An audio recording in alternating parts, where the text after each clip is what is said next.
Good morning mga kabuks, mga sir. Toyota Vios itong ating ite-testing ngayon. Sabi nung may-ari 40 kph pa lang daw maugong na. Titingnan natin. Nako, 10 kph pa nga lang may naririnig na ako. Aha. Ayan o. Malamang ito kahit 10 kph pa lang or 20 maririnig nyo na mga sir.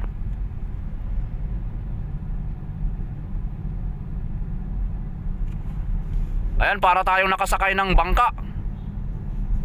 Oh.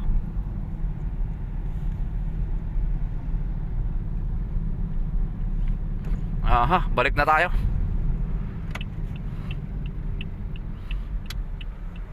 Ay, balik na tayo. Malamang wheel bearing na to. Medyo malakas na tong tunog nito ah. Ito mga kabox, sinishare ko lang po sa inyo ito mga sir. Dahil kung wheel bearing ang problema nito,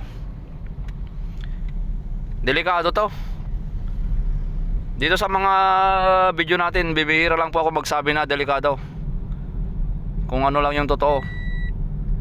Itong lagay ng sakyan ni sir, ito delikado na para sa akin to. Kasi tingnan nyo, mga 25 pa lang takbo, ang lakas na ng ugong. So ang ibig sabihin, yung bulitas, yung mga bilog-bilog dun sa wheel bearing, hub bearing, masyadong tamado na. Malala na yon. Kumbaga kung malala, ibig sabihin pwedeng may mga gas-gas na yon, deform yung mga ball bearing nya. E di ang mangyayari doon, pwedeng bumigay, pwedeng mabasag, pwedeng kumalang, tuluyan ng masira. Kaya kapag nakarinig po kayo ng ugong, lalo na kapag ganito na mabagal pala ang takbo, maugong na, huwag nyo na pong patagalin. Check nyo na agad, kasi baka ito pa po yung maging dahilan para ano kayo sa biyahe, maantala yung biyahe ninyo. Ang pinaka mahirap pa doon kung may mangyaring aksidente, huwag naman sanang mangyari.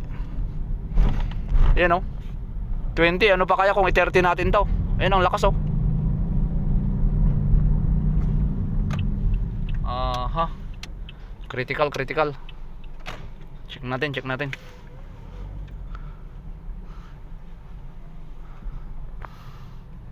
Papakita ko po sa inyo. Ipapark lang natin mga sir. Lakas ng ugong eh.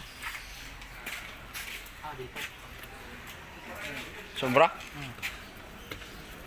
So sir, tinan mo sir. Hawakan mo sir. May mararamdaman ka dyan sir.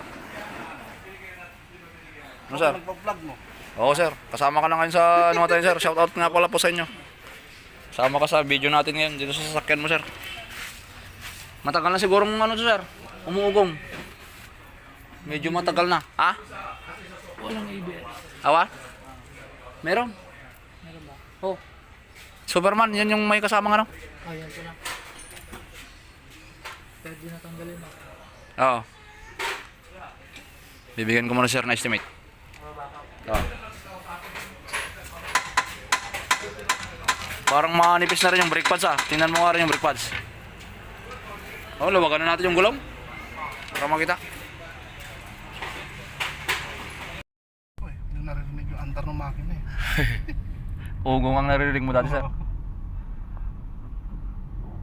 Oh sir, kanina 15 to 20 kph pa lang.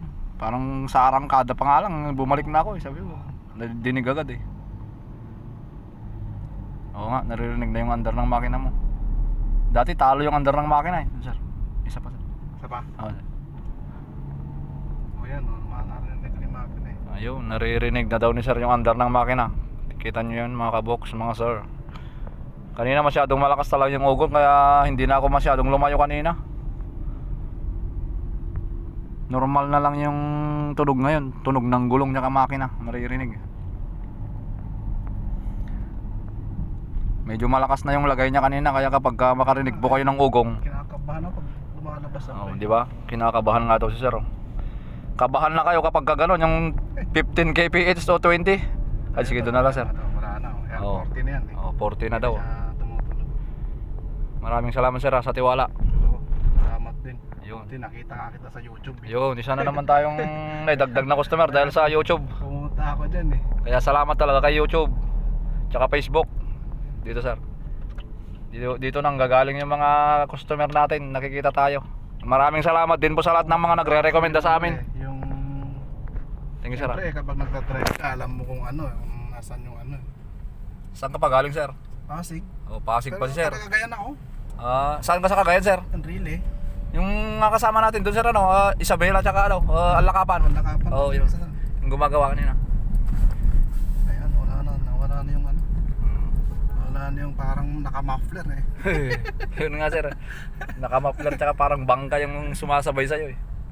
Parang may ano eh. Kaya kapag may naramdaman po kayong ugong, ipacheck nyo na agad kasi pwedeng bearing or minsan din gulong. May posibilidad din kasi na magkakaroon ng ugong sa gulong sir. O depende sa thread pattern sir. O di kaya minsan may nagkaroon ng tama yung gulong. Siyempre pag ikot niya, Kasi ako, gano. araw-araw ko ito ginagamit. Kaya sabi ko, parang nag-iba yung takbo ng sasakyan. Ano yun sir, dahan-dahan lang na nagkaroon ng ugong o biglaan na lang? Paunti-unti O lang. paunti-unti. Hindi naman biglang ano. Neto na lang nung medyo masyado na malakas. O yun. Half bearing lang naman tsaka minsan gulong ang panggagalingan ng ugong. Madalas bearing talaga mas madalas. Yung para bang yung lagay na kagaya ni sir, yung may may nakamapler galon. Parang may bangka na sumasabay sa iyo. Gumagano. Reminder lang lagi sa ating mga tropa. Dapat laging pakiramdaman yung sasakyan mo. Yun. Mahirap ang maano ka sa kalsada. Oo sir, aberya sir, abala ka. Baka kung sa expressway, towing talaga. Oo, yun na nga, mas mapapamahal. Imbis na pampapagawa mo na, di may bayad mo pa doon sa towing. Bearing ng ng Toyota Vios, Superman. Tsaka kahit sa iba, nangyayari din kahit mga bago pa, mayroon din talagang napapaaga yung pagkasira. Kahit sabihin pa nating yung mismong may-ari pang nagdadala mga sir. Meron talagang pagkakataon na napapaaga yung pagkasira ng mga bearing ng ninyo. Gulong sa sasakyan ninyo o kahit hindi sa mga gulong. Kasi once na umikot yung pulley or yung isang bagay, may bearing yan.